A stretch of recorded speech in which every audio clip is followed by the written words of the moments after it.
नमस्कार, स्वागत है आपका TWC जीएस वर्ल्ड में। यदि आपने TWC जीएस वर्ल्ड को सब्सक्राइब नहीं किया है तो सब्सक्राइब TWC जीएस वर्ल्ड। आज अपनी यूनिट नंबर 7 के तहत जो हमारी इंडियन पॉलिटी एंड कॉन्स्टिट्यूशन चल रहा है या भारतीय राज्य व्यवस्था चल रही है उसका भाग 4 और 4 कै को देखेंगे। कहीं ना कहीं दोनों भाग एक दूसरे से रिलेट करते हैं, इसलिए हम दोनों की ही यहाँ पर चर्चा करेंगे। तो देखो, इससे पीछे वाले पार्ट में जो हमने देखा था उसमें हमने देखा था भाग 3 को और यूनिट नंबर थी वो 6। तो उसमें हमारे पास क्या था, उसमें थे मौलिक अधिकार। मौलिक अधिकार किसको मिले थे? तो जनता को मिले हुए थे, अर्थात भारत के नागरिक को वो मौलिक अधिकार मिले हुए थे। लेकिन इसमें जो है आपके डीपीएसपी के तहत, डीपीएसपी के तहत इन्हें बोलते हैं हम डायरेक्टिव प्रिंसिपल स्टेट पॉलिसी, अर्थात राज्य के नीति निर्देशक तत्व। तो ये राज्य के लिए नीति निर्देशक तत्व होते हैं, अर्थात ये राज्य के लिए दिए गए हैं। अर्थात इन्हीं के तहत राज्य जो करेगा, राज्य नीति निर्माण कार्य इन्हीं के तहत करता है भारत में, जनता के लिए। अब देखो, जैसे हमने पीछे फंडामेंटल राइट देखे थे, जो हमने फंडामेंटल राइट देखे थे पीछे, कि वो क्या थे? वो एक तरीके से परिवर्तनीय थे। परिवर्तनीय कैसे? तो वो परिवर्तनीय ऐसे होते हैं कि उन्हें यदि सरकार लागू नहीं कर पा रही है तो आप न्यायालय द्वारा उन्हें लागू करवा सकते हैं। लेकिन डीपीएसपी में एक मेन अंतर ये है कि इन्हें आप परिवर्तन नहीं करा सकते, ये अपरिवर्तनीय है। अर्थात इन्हें आप सुप्रीम कोर्ट के द्वारा या न्यायालय के द्वारा इन पर आप लागू नहीं करा सकते आप इन्हें, क्योंकि इन्हें लागू कराने के लिए नागरिक के पास परमिशन नहीं है। और ये जो करती है, ये सरकार अपने हिसाब से करती है, अपनी कल्याणकारी योजनाएं जो चलाती है वो डीपीएसपी के तहत ही चलाती है। इन्हीं के बारे में हमें डीपीएसपी के बारे में देखना है कि भाग 4 में रखे गए हैं, अनुच्छेद कहाँ से कहाँ तक है और उसके साथ साथ इनका क्या महत्व है दैनिक जीवन में। तो शुरुआत करते हैं हम अपनी। देखो, पहले देख लेते हैं कि हमें पढ़ना क्या है। भाग 4 में देखेंगे हम राज्य के नीति निर्देशक तत्व, जिन्हें अभी बताया मैंने डीपीएसपी बोलते हैं, directive principle of state policy. और फिर भाग 4 क्या है? भाग 4 क्लोज क्या है? तो ये आपका इसमें मूल कर्तव्य देखेंगे कि मूल कर्तव्य आखिर अवधारणा कहाँ से ली गई, संविधान में इनका क्या महत्व है, इन सब के बारे में हम चर्चा करते हुए आगे बढ़ेंगे। तो देखो, हम चर्चा करेंगे पहले भाग 4 को लेकर, जिसमें राज्य के नीति निर्देशक तत्व होंगे। तो स्टार्ट करते हैं अपने। तो देखो, भाग 4 में है नीति निर्देशक तत्व और अनुच्छेद 36 से 11 तक आपको देखने को मिलेंगे। जैसे आपने देखा था पीछे, 12 से 35 तक तो है मूल अधिकार आपके हैं, या मौलिक अधिकार भी कह देते हैं इनको, और 36 से 51 है हमारे भाग 4 में नीति निर्देशक तत्व। तो देखो, इनका जो उल्लेख है संविधान के भाग 4 और अनुच्छेद 36 से 51 तक किया गया है। इन्हें कहाँ से लिया गया है? तो इन्हें आयरलैंड के संविधान से लिया गया है। अर्थात जैसे भाग 3 को हमने अमेरिका के यूएसए के संविधान से लिया था, उसी प्रकार से डीपीएसपी को हम आयरलैंड के संविधान से लेते हैं। तो हमने वहां से इनको ग्रहण किया है, ध्यान रखना है। छोटे एग्जाम में अक्सर यही पूछ लेता है कि नीति निर्देशक तत्व किस देश के संविधान से प्रेरित है, तो वो आयरलैंड से प्रेरित होंगे आपके। इन्हें लागू कराने के लिए सुप्रीम कोर्ट या हाई कोर्ट में रिट नहीं डाल सकते। अर्थात कैसे हैं ये अपरिवर्तनीय है, अपरिवर्तनीय है। लास्ट में मैं अंतर बताऊंगा आपको मौलिक अधिकार और नीति निर्देशक तत्वों में कि क्या क्या अंतर होता है। तो अपरिवर्तनीय है, अर्थात कहने का मतलब ये है कि नागरिक यदि चाहे तो इन्हें सुप्रीम कोर्ट द्वारा लागू नहीं करा सकता चाह कर भी, क्योंकि इनके पास इस तरह की परमिशन नहीं है। और जबकि हम मौलिक अधिकारों में हमारे पास परमिशन थी, वो परिवर्तनीय थे, हम उन्हें लागू आराम से करा सकते हैं। तो रिट नहीं डाल सकते, लेकिन मूल अधिकारों के लिए रिट डाली जा सकती है। ध्यान करो थोड़ा सा कि सुप्रीम कोर्ट किस अनुच्छेद के तहत? तो सुप्रीम कोर्ट 32 के तहत 5 प्रकार के रिट जारी करता है, जबकि हाई कोर्ट, यदि आप हाई कोर्ट में जाएंगे तो हाई कोर्ट 226, अनुच्छेद 226 के तहत रिट जारी करता है। तो ये ध्यान रखना है आपको कि किसके तहत रिट जारी, सुप्रीम कोर्ट किस अनुच्छेद के तहत और हाई कोर्ट किस अनुच्छेद के तहत रिट जारी यहाँ पर करता है, उसके तहत। उसके बाद में संविधान संशोधन 2002 में हुआ था, 86वां संविधान संशोधन। इसमें शिक्षा के अधिकार को नीति निर्देशक में परिवर्तन कर दिया गया, अर्थात शिक्षा के अधिकार को एक नीति निर्देशक तत्व बना दिया गया। जो 86वां संविधान संशोधन हुआ था, 86वां संविधान संशोधन 2002 में हुआ था, उसको भी क्या करा? देखो, यही संविधान संशोधन आप देखते हैं 6 से 14 वर्ष तक के लिए निःशुल्क शिक्षा का प्रावधान कहाँ था? 21 के में। तो यहाँ पर हम देखेंगे उसके बाद में इनको जो शिक्षा का प्रावधान है वो नीति निर्देशक तत्वों में भी कर दिया गया था। अब ये देखो नीति निर्देशक तत्व कैसे हैं, ये कल्याणकारी राज्य की अवधारणा छुपी होती है इनमें, अर्थात कल्याणकारी राज्य की अवधारणा नीति निर्देशक तत्वों में है। क्यों है? क्योंकि देखो जो हमारे 36 से 51 है, इसी इन्हीं अनुच्छेदों के तहत सरकार अपनी कल्याणकारी सरकार जनता के लिए अपनी कल्याणकारी योजनाएं बनाती है, इन्हीं के तहत इनको लागू कराती है। और इसी से जनता का जो आम तबका है या जो गरीब तबका है उनको योजनाओं का लाभ होता है। योजनाओं का लाभ किस प्रकार से देखते हैं आप? जैसे आप देखते हैं पीएम किसान, जो 6,000 रुपए वाली योजना है आपकी, साल में, एक साल में जो 6,000 रुपए किसानों के खाते में आते हैं, क्या है? वो भी कहीं ना कहीं नीति निर्देशक तत्वों से ही प्रेरित है। जैसे आपने देखा था सुकन्या समृद्धि योजना, बेटी बचाओ बेटी पढ़ाओ, ये सब आपके नीति निर्देशक तत्वों से ही कहीं ना कहीं प्रेरित होती हैं। इस प्रकार की जो योजनाएं चलाती है सरकार, वो सब के सब डीपीएसपी के तहत ही सरकार इस तरह की योजनाएं चलाती है। नेक्स्ट है, अब देखो इन्हें कई भागों में बांटा जा सकता है। जो हमारे 36 से 51 तक मौलिक अधिकार मूल डीपीएसपी रखे हुए हैं, उन्हें हम दो प्रकार से देख सकते हैं। नंबर एक है आपका समाजवादी सिद्धांत। पूछ ले कि निम्न में से कौन सा, देखो छोटे एग्जाम में तो नहीं पूछेगा, लेकिन यदि आप यूपीएससी या यूपीपीएससी दे रहे हैं तो वहां तो पूछेगा ही। ये वहां के लिए है, इंपॉर्टेंट होगा पॉइंट आपका। कैसे देखो, जो समाजवादी सिद्धांत है, जो समाज के कल्याण की बात करते हैं, वे जो अनुच्छेद है वो आपका 38 है, 39 है, 41 है, 42, 43, 43 क और 47। ये आप ध्यान रखना, थोड़ा सा मोटे तौर पर ध्यान रखना, एक दो बार पढ़ेंगे तो याद हो जाएंगे आप। तो समाजवादी सिद्धांत में आपके ये अनुच्छेद आएंगे, जबकि गांधीवादी सिद्धांत, जो गांधीवादी सिद्धांत है उसमें 40, अनुच्छेद 40, अनुच्छेद 43, 43 बी, 46, 47 और 48। तो देखो गांधीवादी सिद्धांत के तहत अनुच्छेद 47 यहाँ भी है, और समाजवादी सिद्धांत के तहत गांधीवादी में 47 यहाँ भी है। क्यों? क्योंकि कहीं ना कहीं जो गांधीवादी सिद्धांत है वो समाजवादी सिद्धांत से ही प्रेरित है। लेकिन क्योंकि जो भारत का समाज है, भारत का समाज कैसा है, जो भारतीय समाज है वो आपका कार्ल मार्क्स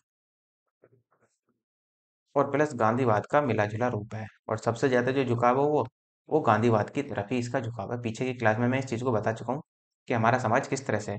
तो गांधीवादी सिद्धांत में आपके ये अनुच्छेद आएंगे, और जबकि उदार बौद्धिक सिद्धांत के तहत आपका अनुच्छेद 44, 45, 48, 48 ए, 49, 50 और 51 आएंगे।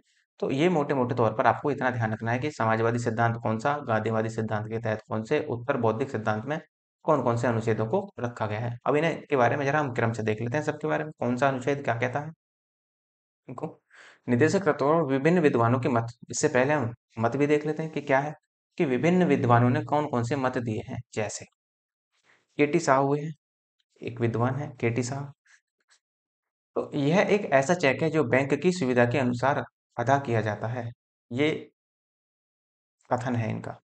अब ये ध्यान रखना, कथन जो है कभी कभी मेंस में तो सीधा सीधा कथन ही पूछ लेता है कि चर्चा कीजिए। ये कह दे कि यह एक संविधान एक ऐसा चेक है जो डीपीएसपी एक ऐसे चेक हैं जो कि बैंक की सुविधा के अनुसार ही अदा किया जाता है, ये इस पर टिप्पणी कीजिए। तो वहां पर आपको टिप्पणी करनी पड़ेगी, लेकिन कभी कभी वो डी के पॉइंट ऑफ व्यू से भी कथन पूछ लेता है कि यह कथन किसका है। तो वहां भी आपको थोड़ा सा ध्यान रखना है कि किसका कथन किसने कहा है। तो देखो जैसे एक ऐसा चेक है जो बैंक की सुविधा अनुसार अदा किया जाता है, इसका मतलब क्या है? इसका मतलब यह है कि डीपीएसपी को आप सुप्रीम कोर्ट के द्वारा लागू नहीं करा सकते, क्योंकि अभी पीछे बताया कि ये अपरिवर्तनीय है। जब सरकार चाहेगी जब योजनाएं लाएगी, जब सरकार नहीं चाहेगी जब योजनाएं नहीं लाएगी। इसी वजह से कहा गया है कि ये एक ऐसा चेक है जो बैंक की सुविधा अनुसार अदा किया जाता है, अर्थात ये ऐसी योजनाएं हैं, डीपीएसपी ऐसे चेक हैं जो सरकार की सुविधा के अनुसार अदा किए जाते हैं, अर्थात बैंक की सुविधा के अनुसार अदा किए जाते हैं। ऐसी टीटी कृष्णाचारी का भी कथन है कि भावनाओं का स्थायी कूड़ाघर है, मतलब भावनाओं के साथ खेलो किसी के भी, और वहां पर एक कूड़ेदान में जाकर से डाल दो। तो भावनाओं का स्थायी कूड़ाघर जो कहा है वो आपका टीटी कृष्णाचारी ने इनको कहा है। केसी वियर है, केसी वियर साहब कहते हैं कि लक्ष्य और आकांक्षाओं का घोषणा पत्र है। कि देखो जो सरकार अपने लक्ष्य निर्धारित करती है, और जो लक्ष्य उसने निर्धारित किए हैं और उनको पूरा करने का जो काम करती है, वो डीपीएसपी के तहत ही करती है। इसी वजह से केसी वियर ने इन्हें लक्ष्य व आकांक्षाओं का घोषणा पत्र कहा है। सर आइवर जेनिक्स हुए हैं, सर आइवर जेनिक्स कहते हैं कर्मकांडी आकांक्षाओं का घर है, मतलब कि सरकार जो है डीपीएसपी के तहत केवल दिखावा करती है, ये कह रही है। तो कर्मकांडी आकांक्षाओं का घर किसने कहा है? सर आइवर जेनिंग्स ने कहा है। ग्रेनविल ऑस्टिन हुए, तो ग्रेनविल ऑस्टिन ने निदेशक तत्व और अधिकार संविधान की मूल आत्मा कहा है। अर्थात कहने का मतलब यह है कि यदि आप डीपीएसपी प्लस मौलिक अधिकार फंडामेंटल राइट दोनों को मिला दें तो ये क्या हो जाते हैं? ये संविधान की आत्मा का निर्माण करते हैं। ये कहा था ग्रेनविल ऑस्टिन ने। डॉक्टर अंबेडकर साहब ने क्या कहा है देखो, तो निदेशक तत्व विधायिका और कार्यपालिका के लिए अनुदेश होते हैं, अर्थात इनका पालन करना ही होता है, लेकिन ये भी ध्यान रखना बाध्यकारी नहीं है। और जब बाध्यकारी नहीं है तो सरकार यहाँ पर कहीं ना कहीं अपनी मनमानी चलाती हुई दिखाई देती है। अब देखो सरकार कोई भी, सरकार हमेशा अपने हित के लिए इन चीजों को लागू करती है, और ये तो हर किसी की बात है। ठीक है, चलो हम राजनीति में नहीं आगे बढ़ते, हम अपने टॉपिक को फॉलो करते हैं। तो देखो, अनुच्छेद 36 कहता है कि नीति निर्देशक तत्वों की परिभाषा। तो नीति निर्देशक तत्वों की परिभाषा क्या है?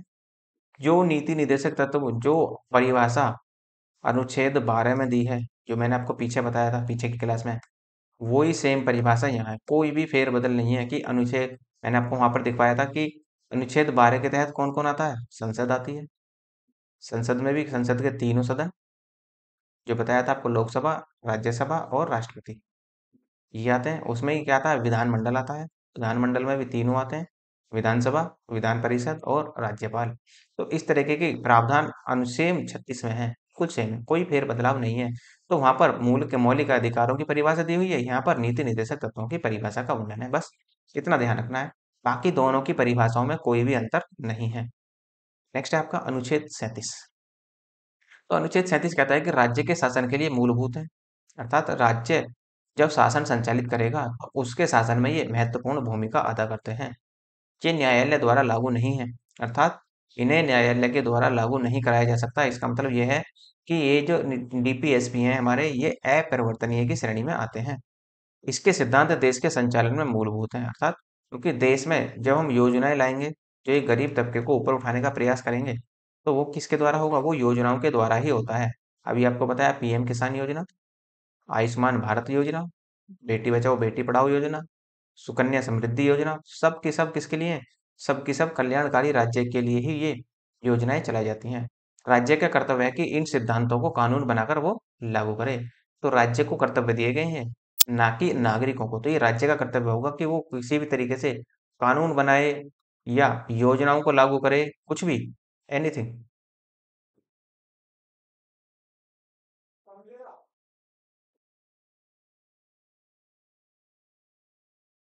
नेक्स्ट है आपका अनुच्छेद 38।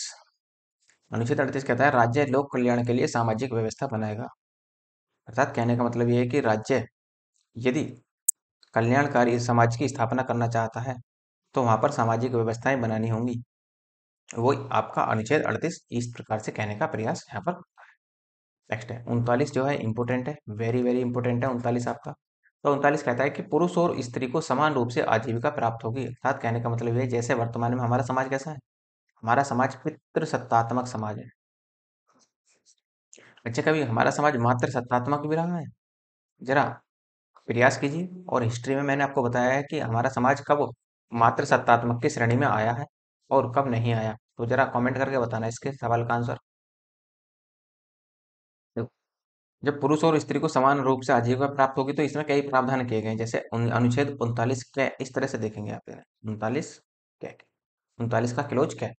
राज्य जीविका का पर्याप्त साधन उपलब्ध कराएगा, अर्थात प्रत्येक व्यक्ति को राज्य जीविका के लिए पर्याप्त साधन उपलब्ध कराएगा। 42 में संविधान संशोधन द्वारा इसमें गरीबी को मुफ्त कानूनी सहायता का प्रावधान जोड़ा गया, अर्थात इसमें इस तरीके का प्रावधान कर दिया कि जो कानूनी सहायता मिलेगी गरीबों को वो मुफ्त में दी जाएगी। भारत सरकार के द्वारा वो मुफ्त में प्रदान की जाएगी। इस तरह की यदि कोई कानूनी सहायता चाहिए किसी भी गरीब तबके को, तो वो उसको मुफ्त सहायता सरकार दिलवाएगी। जैसे आप देखते हैं कि आपके खिलाफ कोई केस फाइल हो जाए, तो आपको इस तरह के इस प्रकार इतने गरीब हैं कि आपके पास वकील के लिए भी पैसे नहीं है, तो भारत सरकार या न्यायालय ये प्रावधान करेगा कि आपको एक सरकारी वकील प्रोवाइड कराएगा, तो ताकि वो आपकी तरफ से सुनवाई कर सके। तो वही काम यहाँ भी किया जा रहा है। अब अनुच्छेद 39 सब क्लॉज 6 में देखें तो समुदाय के भौतिक संसाधनों का समान वितरण, अर्थात जितने भी संसाधन है भारत में उनका समान रूप से वितरण सबके साथ किया जाए, ये यहाँ पर बताने का प्रयास किया गया है। ग में अनुच्छेद 39 सब क्लॉज ग में धन और उत्पादन के साधनों का संकेंद्रण को रोकना, अर्थात जो धन का और उत्पादन कर रहे हैं उसका संकेंद्रण का मतलब होता है किसी एक ही व्यक्ति के पास जाना। अर्थात जैसे देखते हैं ना कि पावर यदि किसी एक ही व्यक्ति के हाथ में आ जाती है तो वो निरंकुश बन जाता है। जैसे आपने देखा था जर्मनी में नाजीवाद फैला था, हिटलर जो था, पावर उसने अपने हाथ में ले ली तो वो क्या बन गया, एक तानाशाह बन गया था, कोई कामयाबी है।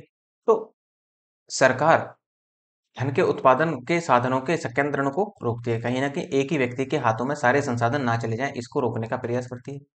यह कहता है समान कार्य के लिए समान वेतन दिया जाएगा, अर्थात 39 में ही आपका क्या है, समान कार्य के लिए समान वेतन होगा। अब देखो चाहे मेल हो चाहे फीमेल हो, यदि उनका व्यवसाय समान है, मैंने पीछे भी एग्जाम्पल दिया था कि यदि ये मेल टीचर है प्राइमरी में, फेल भी टीचर है, वो भी फीमेल भी टीचर है प्राइमरी में, इनको जो वेतन मेल को दिया जा रहा है वही वेतन यहाँ दिया जाएगा, अर्थात किसी भी प्रकार का भेदभाव नहीं होगा, समान कार्य के लिए समान वेतन होगा।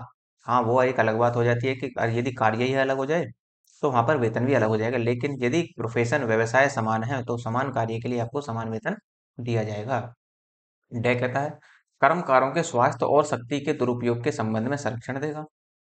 उसी प्रकार चय है आपका, तो चय कहता है कि बालकों के स्वास्थ्य विकास के अवसर प्रदान कराएगा। देखो, बालकों के स्वस्थ विकास के लिए अवसर प्रदान कराएगा। जैसे आपने देखा होगा जो आशा वगैरह होती हैं, ये कहीं ना कहीं किससे जुड़ी हुई हैं, ये अनुच्छेद 39 से ही इनका रिलेट है। जो आपको गाँव में आपको आशा वगैरह देखने को मिल जाती हैं, जो गर्भवती महिलाएं होती हैं उनकी देख-रेख के लिए क्या है, आशाएँ रखी जाती हैं गाँव में, और वो उसी गाँव की ज़्यादातर होती भी है। तो उनकी देख-रेख के लिए कोई भी प्रॉब्लम हो तो उनके सूचना दी जाती है और वे सूचना को आगे फॉरवर्ड कर देते हैं। तो आपने देखा है कि अस्पताल से 102 नंबर की गाड़ी भी आ जाती है, यदि कोई प्रॉब्लम होती है तो वो किसके तहत, वो सब डीपीएसपी के तहत, क्योंकि राज्य क्या है, राज्य कल्याणकारी योजनाएं चलाना चाह रहा है। तो इसी वजह से क्या है कि बालकों के स्वास्थ्य विकास के अवसर प्रदान कराने के लिए भी यहाँ पर क्या है, इस तरीके का जोड़ा गया, और 42वें संविधान संशोधन 1976 के तहत इसे जोड़ा गया था। ये थोड़ा सा ध्यान रखना। अनुच्छेद 40 वेरी वेरी इंपॉर्टेंट है, भूल मत जाना बिल्कुल भी। कि जो ग्राम पंचायतों का गठन किया जाता है वो किसके तहत किया जाता है, भारत में ग्राम पंचायतों का गठन अनुच्छेद 40 के तहत किया गया है। जैसा आपने देखते हैं ग्राम पंचायत है एक, तो एक होती है हमारी नगर पंचायत। नगर पंचायत आगे पूरा चैप्टर है। इनको जो आप देखते हैं 1992 में लागू किया गया था, 72वें और 73वें संविधान संशोधन के तहत। तो इनको यहाँ पर जो आपका गांव में जो ग्राम प्रधान बनता है वो किसके तहत बनता है, वो अनुच्छेद 40 के तहत ही यहाँ पर बनता है। दूसरा है अनुच्छेद 41, कार्य एवं रोजगार पाने का अधिकार होगा आपको। तो आपको कार्य करने और रोजगार पाने का पूर्णतः अधिकार सरकार दिलवाएगी। और जहाँ पर आप देखते हैं कि जो वर्तमान सरकार है वो इस काम को करने में पूरी तरीके से विफल रही है। आप खुद भी अंदाजा लगा लीजिए कि आप कब से तैयारी कर रहे हैं और आप कहाँ हैं। क्या कोई ऐसी वैकेंसी आई जो पूरी हो गई हो आसानी से, तो इतनी आसानी से कोई भी वैकेंसी पूरी नहीं है। और यूपी में तो बड़ा बुरा हाल चल रहा है जी। या आप यूपी ट्रिपल एससी को ले लो, कोई भी वैकेंसी आज तक इसने सही से सीधे सीधे फॉलो नहीं कराई। तो काम को लेकर ये जो वर्तमान सरकार है ये थोड़ी सी ढील ढाली है। अनुच्छेद 42, कार्य को रोकने के लिए न्याय संगत और मानवीय दशाएं प्रदान करना भी राज्य का कर्तव्य होगा, अर्थात अनुच्छेद 42 कहता है कि कार्य करने के लिए न्याय संगत और मानवीय दशाएं, ऐसा नहीं है कि बस मानव के लिए करने योग्य काम नहीं है वहां पर भी करवाया जा रहा है, तो वो भी क्या होगा, यहाँ पर भी मानवीय दशाएं प्रदान की जाएंगी, ये भी राज्य का कर्तव्य होगा। और महिला कर्मचारी के लिए प्रसूति सेवाएं प्रदान कराना, यदि कहीं महिला कर्मचारी है और वो कहीं काम करती है तो गर्भावस्था के दौरान उसको भी क्या कराई जाएंगी, उसको भी प्रसूति सेवाएं प्रदान कराई जाएंगी। अनुच्छेद 43 है, अनुच्छेद 43 कहता है कि राज्य के कार्य करने के लिए न्यूनतम मेहनताना प्रदान करना चाहिए, अर्थात जब कोई व्यक्ति जब कोई व्यक्ति कार्य करता है तो उसको कम से कम न्यूनतम मेहनताना तो दिया जाना चाहिए, ये कहता है हमारा संविधान, वो अनुच्छेद 43। जैसे आप देखते हैं कि एक जो मजदूरी होती है पूरे दिन की, लगभग आप मान लो यदि मजदूरी 400 रुपये है तो कम से कम न्यूनतम मजदूरी इतनी है, तो न्यूनतम मजदूरी इतनी है तो कम से कम इतने रुपए तो उसे मिलने ही चाहिए, उससे नीचे उसको रुपए नहीं मिलने चाहिए। और इसके साथ साथ उसको साप्ताहिक अवकाश भी दिया जाना चाहिए। जैसे आप देखते हैं संडे साप्ताहिक अवकाश होता है, और ये तो सब सब क्या है, ये तो सभी जगह होता है, वर्ल्ड में ही होता है पूरा।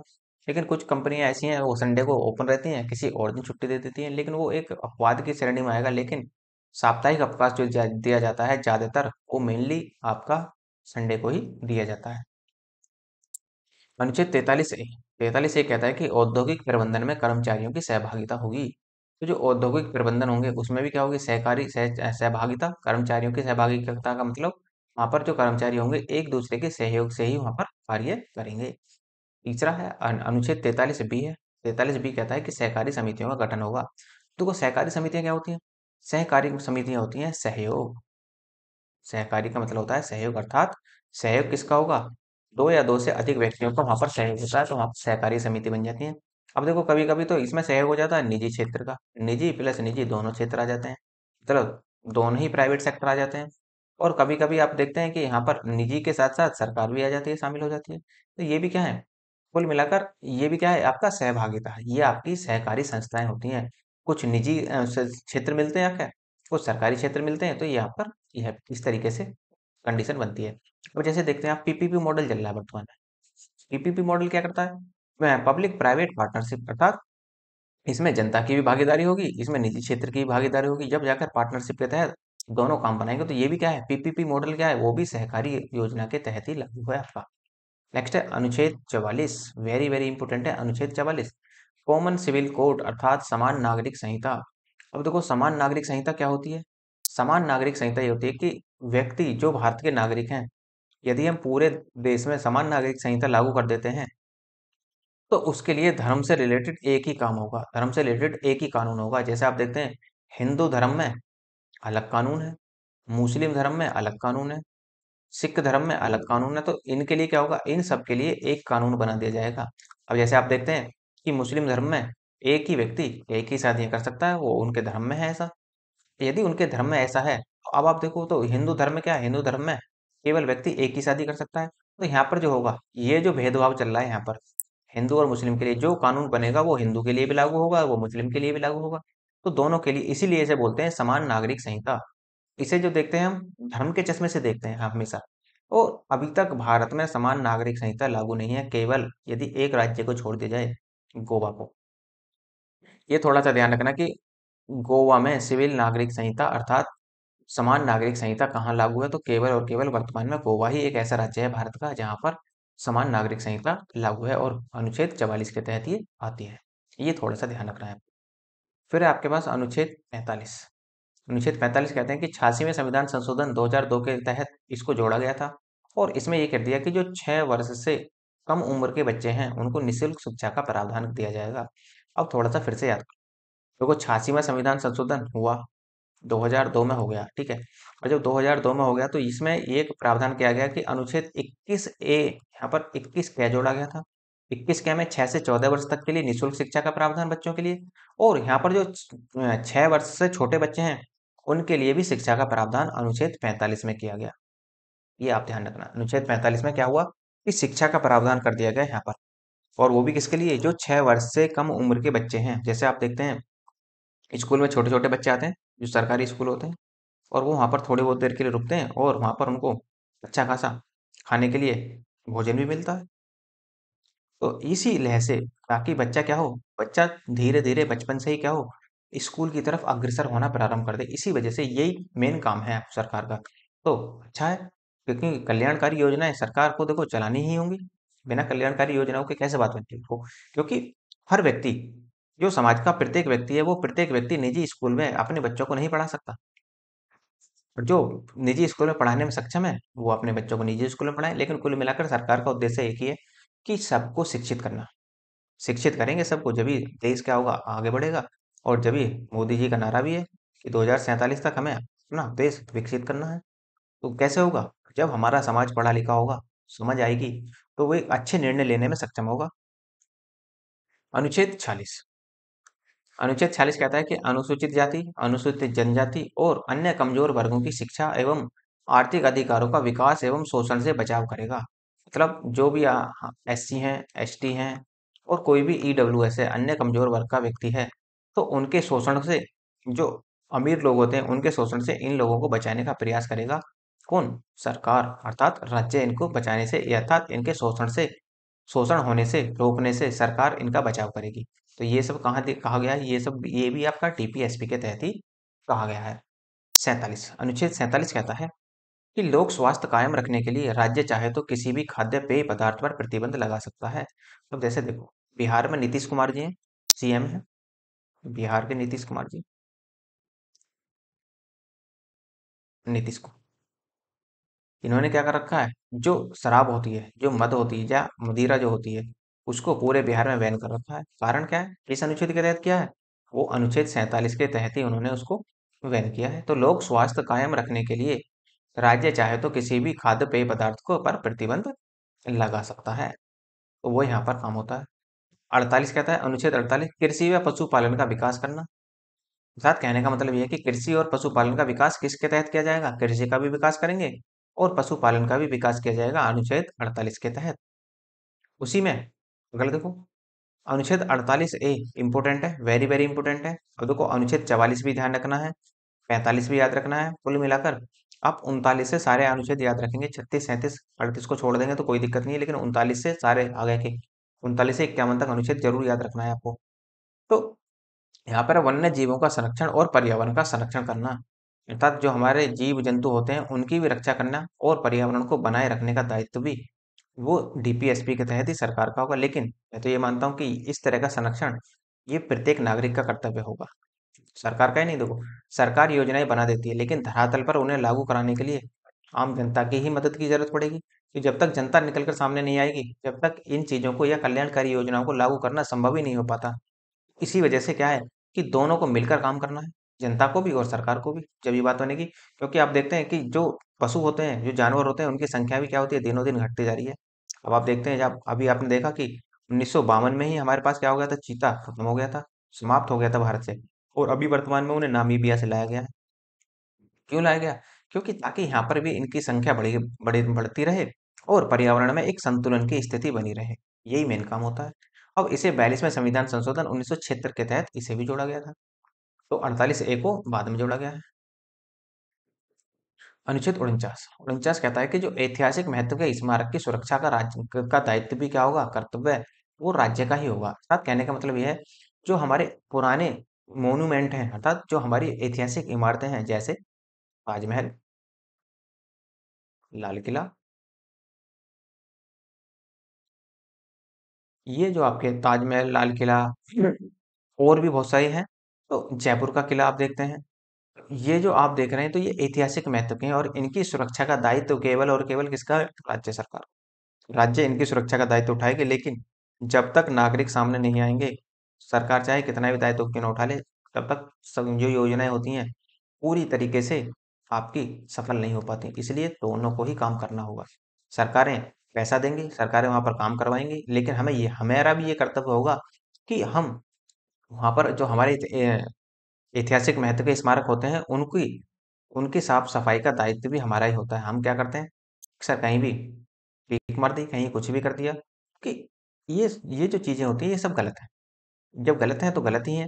तो इसका थोड़ा सा हमें भी ध्यान रखना है कि यदि कहीं साफ सफाई है, अच्छी है, और देखो साफ सफाई रखना भी है, अभियान भी चलाया जा रहा है, तो इन चीजों का थोड़ा सा ध्यान रखेंगे आप।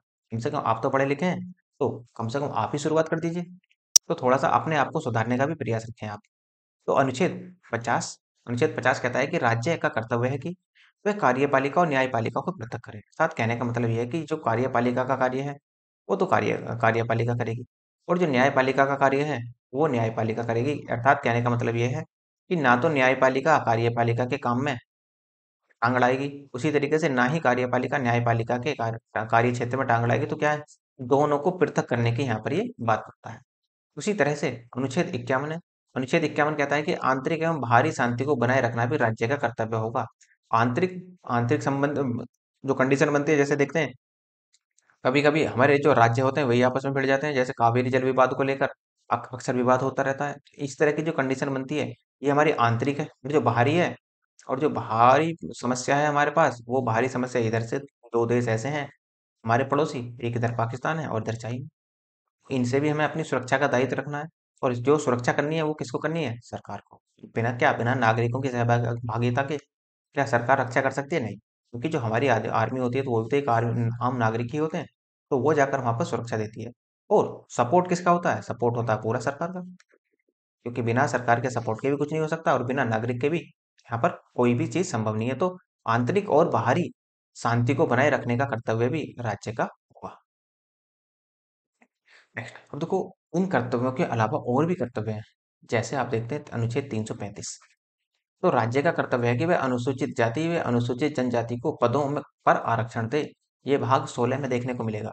भाग 16 में मैं आपको वहां भी डिटेल से पढ़ाऊंगा कि कौन कौन से अनुच्छेदों के तहत वहां पर आरक्षण दिया जाता है। देखो, आरक्षण का मसला मूल अधिकारों में भी अनुच्छेद 16 में भी दिखाई देता है, और आरक्षण का जो मसला है वो 335 में भी दिखाई देता है कि राज्य का कर्तव्य है कि एससी और एसटी जनजातियों के लिए पदों में आरक्षण दे। और ये भी आपको देखते हैं कि आरक्षण जो जैसे सीट मिलती है, जैसे कोई गवर्नमेंट जॉब आती है तो वहां पर जनरल की अलग, ओबीसी की अलग, एससी की अलग, एसटी की अलग, ये सब क्या है? ये सब आरक्षण के ही मसले हैं। यहाँ पर आप जो देख रहे हैं उसी के तहत अनुच्छेद 350 है। 350 ए, राज्य का कर्तव्य है कि प्रारंभिक शिक्षा स्थानीय भाषा में दे। ये भाग 17 का पार्ट है। अर्थात कहने का मतलब क्या रहा? कहने का मतलब सीधा सा है कि राज्य का कर्तव्य होगा कि वह प्रारंभिक शिक्षा जो होगी वो अपनी स्थानीय भाषा में देगा। तो स्थानीय भाषा कुछ भी हो सकती है, जैसे हिंदी, किसी व्यक्ति की स्थानीय भाषा हिंदी हो सकती है, किसी व्यक्ति की स्थानीय भाषा मलयालम हो सकती है। तो जो भी हमारी 22 भाषाएं हैं वे क्या है? हमारी स्थानीय भाषाएं। और भी हो सकती है, जैसे अंग्रेजी आजकल फेमस ही है, अंग्रेजी में भी। लेकिन यदि उस क्षेत्र की भाषा भाषी या लोग, वहाँ के लोग, उस क्षेत्र के लोग अंग्रेजी बोलते हैं, तो वहां पर वो अंग्रेजी में अपनी शिक्षा दे सकते हैं। तो अनुच्छेद 350 कहता है, और 351 कहता है कि राज्य का कर्तव्य होगा कि हिंदी भाषा का विकास करे। ये भी भाग 17 में है कि राज्य का यह कर्तव्य है कि वो हिंदी भाषा का विकास करेगा। और जो हिंदी, जैसे हम कहते हैं कि राष्ट्र की एक ही भाषा होनी चाहिए, राष्ट्र की एक ही भाषा क्या हो? हिंदी हो। लेकिन इसको लेकर विवाद खड़ा हो जाता है, और ये राष्ट्र की भाषा हिंदी आज तक लागू नहीं हो पाई। 1965 तक यही कहानी बनी आ रही है, वोट बैंक का खेल चलता है, लेकिन अभी भी इसे लागू कराना बड़ा कठिन हो रहा है। और वो देखते हैं आगे सरकार क्या करती है, क्या ये वास्तव में राष्ट्र की हिंदी भाषा होगी या लागू हो पाएगा या नहीं, ये बात का बात है। ये बाद में देखने को मिलेगा। तो देखो, कुछ अंतर देख लेते हैं जरा कि मौलिक अधिकार और नीति निर्देशक तत्वों में क्या अंतर है। हालांकि ये टॉपिक हमें शुरू में ही पढ़ना था, लेकिन कोई नहीं। देखो, भारतीय संविधान के भाग 3 में उल्लेखित है मौलिक अधिकार, ये आपको मैंने पीछे पढ़ाया है। भारतीय संविधान के 4 में उल्लेखित है।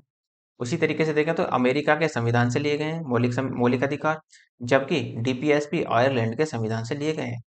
इनकी प्रवृत्ति क्या है? नकारात्मक है। अर्थात मौलिक अधिकारों की जो प्रवृत्ति है वो नकारात्मक, क्योंकि सरकार को क्या है? सरकार को ये नहीं नहीं के लिए रोकते हैं। अर्थात सरकार को किसी भी मौलिक अधिकारों के विरुद्ध जाने से ये रोकते हैं। इसी वजह से क्या है, इनकी प्रवृत्ति जो है, मौलिक अधिकारों की प्रवृत्ति देखो, सरकार के लिए नकारात्मक है, जबकि नागरिक के लिए सकारात्मक है। ऐसे ही जो डीपीएसपी है, उनकी प्रवृत्ति जो है वो उनकी प्रवृत्ति सकारात्मक है। अर्थात कहने का मतलब राज्य के लिए ये सकारात्मक है, राज्य जब चाहे इन्हें लागू कराए और जब ना चाहे इन्हें लागू ना कराए, तो राज्य के लिए सकारात्मक है। क्योंकि जो मौलिक अधिकार है वो परिवर्तनीय है, और जबकि जो नीति निर्देशक तत्व है वो अपरिवर्तनीय की श्रेणी में आते हैं। यह न्यायोचित है, अर्थात इन्हें न्यायालय द्वारा न्याय दिलवाया जा सकता है। इसके उल्लंघन पर न्यायालय द्वारा इसे लागू कराया जा सकता है। जैसे ये गैर न्यायोचित प्रकृति के हैं, आप इन्हें लागू कराने के लिए न्यायालय नहीं जा सकते। कानूनी रूप से मान्य है, और ये नैतिक व राजनीतिक रूप से मान्य है। ये आप ध्यान रखना कि नैतिक और राजनीतिक रूप से कौन मान्य है, ये वाले। उसमें उद्देश्य, देश में लोकतांत्रिक राजनीतिक व्यवस्था स्थापित करना। इनका उद्देश्य है देश में सामाजिक और आर्थिक लोकतंत्र की स्थापना करना। लागू कराने के लिए विधान की आवश्यकता नहीं है इन्हें लागू कराने के लिए, क्योंकि आप सुप्रीम कोर्ट जाइए, आप डायरेक्ट इन्हें लागू कराया जा सकता है। लेकिन इन्हें लागू कराने के लिए विधान की आवश्यकता होती है, अर्थात कानून बनाने की आवश्यकता यहाँ पर होती है। व्यक्ति के कल्याण को प्रोत्साहन देते हैं ये मौलिक अधिकार जो है, ये सामाजिक और आर्थिक कल्याण के लिए प्रेरित करते हैं, जबकि नागरिकों को स्वतः प्राप्त है। और जबकि ये सरकार द्वारा लागू करने के बाद ही नागरिकों को प्राप्त होते हैं। यदि सरकार चाहे कोई योजना इनके तहत ला दे तो ये लागू हो जाते हैं, वरना तो ये ऐसे ही रह जाते हैं। तो ना ही आपने लागू करा सकते हैं, क्योंकि अपरिवर्तनीय है। जो अपरिवर्तनीय है तो सुप्रीम कोर्ट भी इन्हें लागू नहीं कर पाएगा। अब आते हैं हमारे मूल कर्तव्य। मूल कर्तव्य क्या होते हैं, किस तरीके से काम करते हैं, क्या है मूल कर्तव्य? तो मूल कर्तव्य जो है संविधान के भाग 4 में है और अनुच्छेद 51 में। तो देखो, मूल कर्तव्य जो लाए गए थे वो रसिया, पहले सोवियत संघ था, अब वर्तमान में रूस है। तो रूस के संविधान से भी आप इन्हें कह सकते हैं और सोवियत संघ के यूएसएसआर से भी आप इन्हें कह सकते हैं। जो भी ऑप्शन में मिल जाए वही आपका आंसर होगा, लेकिन दोनों में से कोई एक ही मिलेगा, ये ध्यान रखना है। तो मूल कर्तव्य क्या है? तो मूल कर्तव्य जो थे वो नागरिकों के लिए कुछ कर्तव्य, देखो जब आपको कुछ अधिकार दिए जाते हैं, मान लो आपको कुछ अधिकार दे दिए, तो आपको कुछ कर्तव्य भी तो होंगे आपके, जो देश के हित में करने होंगे।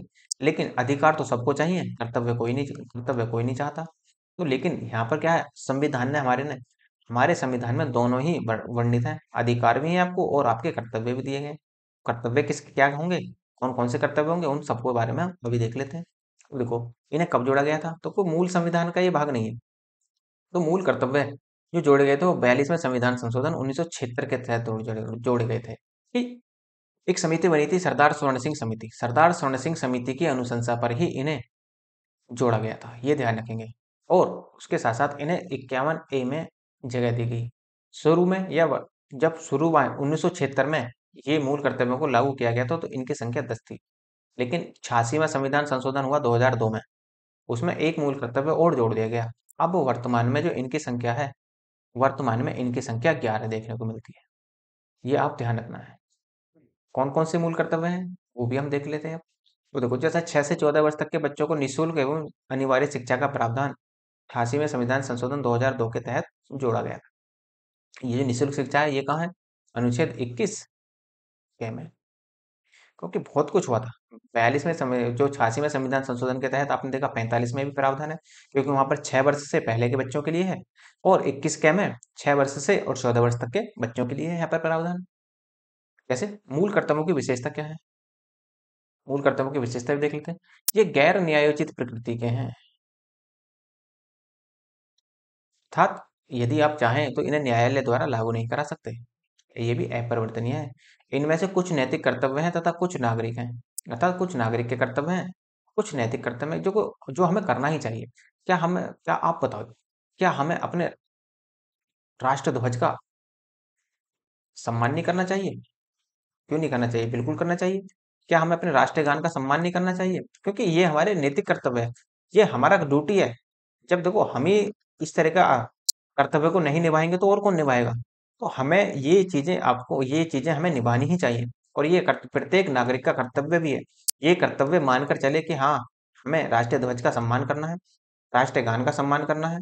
तो ये चीजें क्या है, ये चीजें हमारे सब नैतिक कर्तव्य के तहत आती हैं। और जो आप देखते हैं पेपर 4 में भी क्या है, सब कुछ यही नैतिक शिक्षा का ही ज्ञान दिया जाता है, जो पेपर 4 है आपका। तो तीसरा है, मौलिक कर्तव्य केवल नागरिकों के लिए है, ये ध्यान रखना। जो भारत के नागरिक हैं उन सब के लिए मौलिक कर्तव्य होंगे। नागरिकों के अधिकार और कर्तव्य आपस में संबंधित हैं और अविभाज्य हैं, अर्थात इनको आप ये कहते हैं कि अधिकार को अलग कर दीजिए जी और कर्तव्य को अलग कर दीजिए, ये संभव नहीं है।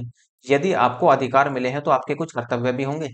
क्या आपको अपने से बड़ों का सम्मान नहीं करना चाहिए? बिल्कुल करेंगे। तो वो काम कहाँ है, वो काम आपका मौलिक कर्तव्य में होता है सब कुछ।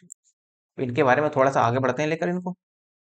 तो देखो, प्रत्येक नागरिक का कर्तव्य होगा कि क्या करेगा वो, नंबर 1, क्योंकि 11 के 11 में पढ़ने, संविधान का पालन करे, उसके आदर्शों, संस्थाओं, राष्ट्रीय ध्वज, राष्ट्रीय गान का आदर करे। क्योंकि ये हमें सब कुछ करना है, क्योंकि ये हमारा क्या है, ये हमारा वास्तविक कर्तव्य है। स्वतंत्रता के लिए राष्ट्रीय आंदोलन को प्रेरित करने वाले उच्च आदर्शों को हृदय में संजोए रखे और उनका पालन करे, अर्थात स्वतंत्रता के लिए जिन राष्ट्रीय आंदोलनों को चलाया गया था और जिन लोगों ने अपना बलिदान दिया था, जैसे गांधी जी, भगत सिंह जी, सुखदेव, राजगुरु, चंद्रशेखर आजाद, जितने भी हमारे स्वतंत्रता सेनानी हैं, इनके अपने हृदय में संजोए रखना है इनको हमेशा के लिए, और इनका हमेशा आदर करना है। दूसरा है तीसरा, भारत की प्रभुता, एकता, अखंडता की रक्षा करें और उसे अक्षुण्ण बनाए रखें, अर्थात उसे बनाए रखने का पूरा भरकस प्रयास करें। क्योंकि हमारी जो प्रभुता है, हमारी एकता है और हमारी अखंडता को बनाए रखने का भी काम किसका है, वो भी हमारे नागरिकों का ही है। देश की रक्षा करें। यदि समय आने पर यदि लगता है कि देश की रक्षा करनी चाहिए, तो आप देश की रक्षा करने में पीछे ना हटें बिल्कुल भी। और यही हमारे सेना में का जुनून भी है। तो यदि आम नागरिक को भी रक्षा करने का मौका मिले, तो वो बिल्कुल भी पीछे नहीं हटना चाहिए, ये हमारा कर्तव्य कहता है। भारत के सभी लोगों में समरसता और समानवता, भारतत्व की भावना का निर्माण करें, अर्थात भारत के सभी लोगों में समानता की भावना का विकास करना चाहिए, क्योंकि सभी व्यक्ति क्या है, एक दूसरे से क्या है, समान भाव से संबंधित होने चाहिए पूरी तरीके से। छठा है, हमारी सामसिक संस्कृति की गौरवशाली परंपरा का महत्व समझे और उसका परिरक्षण करें। उसी प्रकार सातवां, प्राकृतिक पर्यावरण की रक्षा करें और उसका संवर्धन करें। जो हमारा पर्यावरण होता है उसकी रक्षा करनी चाहिए और उसका संवर्धन भी करना चाहिए। वैज्ञानिक दृष्टिकोण और ज्ञानार्जन की भावना का विकास करें, क्योंकि दृष्टिकोण कैसा होना चाहिए, आपका वैज्ञानिक होना चाहिए, तार्किक होना चाहिए। यदि कोई कोई किसी बात को कह रहा है, तो ये ध्यान रखना कि यदि कोई किसी बात को कह रहा है तो इसका मतलब क्या है। तो आप उसकी बात पर ऐसे ही विश्वास ना करें बिल्कुल भी। आप उससे पूछें कि आखिर इसके पीछे तर्क क्या है, कि कुछ इसके पीछे फॉर कोई सबूत है इस तरह का कि हाँ इस तरह की चीजें होती हैं, तो आपको अकाट्य प्रमाण वहां पर ले लेने चाहिए। आप किसी की भी बात का आप ऐसे विश्वास ना करें। तो ये कहना चाह रहा है, अर्थात आपकी जो सोच होनी चाहिए वो प्रैक्टिकल होनी चाहिए, वैज्ञानिक दृष्टिकोण वाली होनी चाहिए आपकी सोच। और ज्ञानार्जन की भावना का विकास करें, अर्थात ज्ञान आपको अर्जन करने की भावना का आप विकास करते रहना चाहिए आपको। सार्वजनिक संपत्ति की सुरक्षा करें, जहाँ से और सबसे पहले हम इसी नियम को तोड़ते हैं। आपने देखा होगा कि सार्वजनिक कैसी संपत्ति है, सरकारी है, अरे तोड़ो मत। तो ये क्या, ये काम गलत है बिल्कुल। आपका ये कर्तव्य होगा कि जो सार्वजनिक संपत्ति है उसकी आप रक्षा करें, अर्थात सुरक्षित रखें उसको। व्यक्तिगत एवं सामूहिक गतिविधियों के सभी क्षेत्रों में उत्कर्ष की और बढ़ने का सतत प्रयास करें। और 11 है, ये जोड़ा गया था आपका, माता पिता या संरक्षक द्वारा 6 से 14 वर्ष तक के बच्चों को हेतु प्राथमिक शिक्षा प्रदान कराना, ये आपका 11वां कर्तव्य होगा। तो देखो, ये तो हो जाते हैं आपके डीपीएसपी और फंडामेंटल ड्यूटी, एफडी शॉर्ट में बोल देते हैं। तो ये आपके दोनों खत्म हो जाते हैं। इतना ही आपको पढ़ना है, इससे ज़्यादा पढ़ने की आवश्यकता भी नहीं है। प्री के पॉइंट ऑफ व्यू से तो बिल्कुल नहीं है। और जो यदि छोटे एग्जाम की तैयारी कर रहे हैं जैसे एसएससी वगैरह या यूपी ट्रिपल एससी वगैरह, तो इनके लिए तो और एक्स्ट्रा बिल्कुल भी पढ़ने की जरूरत नहीं है, बिल्कुल भी कहीं से भी। इसी में से ही आपका सारा हो जाएगा। तो अब यदि आपको लगता है कि लेक्चर अच्छा है और रिवीजन के लिए इसकी पीडीएफ होनी चाहिए, तो आप टेलीग्राम या व्हाट्सअप में से कोई भी एक ज्वाइन कर लो। दोनों का लिंक आपको टेलीग्राम डिस्क्रिप्शन में नीचे दिया हुआ है, तो यहाँ से कुछ भी आप डाउनलोड कर सकते हैं। उसके साथ साथ यदि आपको पॉलिटी की कंप्लीट पीडीएफ चाहिए, तो आप उसके लिए मेल कर दीजिए। मेल का लिंक भी आपको डिस्क्रिप्शन में नीचे दिया गया है, तो वहाँ पर आपको पीडीएफ प्रोवाइड करा दी जाएगी। और यदि आपको लगता है लेक्चर अच्छा है तो लाइक कीजिए, शेयर कीजिए, सब्सक्राइब करना ना भूलें। धन्यवाद।